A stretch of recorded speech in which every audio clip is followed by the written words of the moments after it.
Hey guys, welcome back to my channel. So today we received the first 2 spoilers for the BoxyCharm box for October. October is my favorite month, so I'm really excited. The first item is a superhero mascara from Ipsy Cosmetics.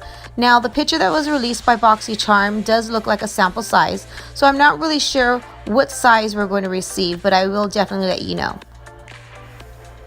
The next item is a Pure and BoxyCharm collaboration face palette. In the picture here, you can see that they only revealed 3 shades. I have no idea what that means. It does say stay tuned for more palette reveals, so I'm not sure what that means. Maybe they're going to fill up the empty spots with more colors to reveal what the palette is actually going to look like. I'm not sure.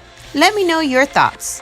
So that's all I have for you today. Don't forget to hit that notification bell, give me a thumbs up, and subscribe to my channel so this way you don't miss any upcoming spoilers. Till next time, have a blessed day.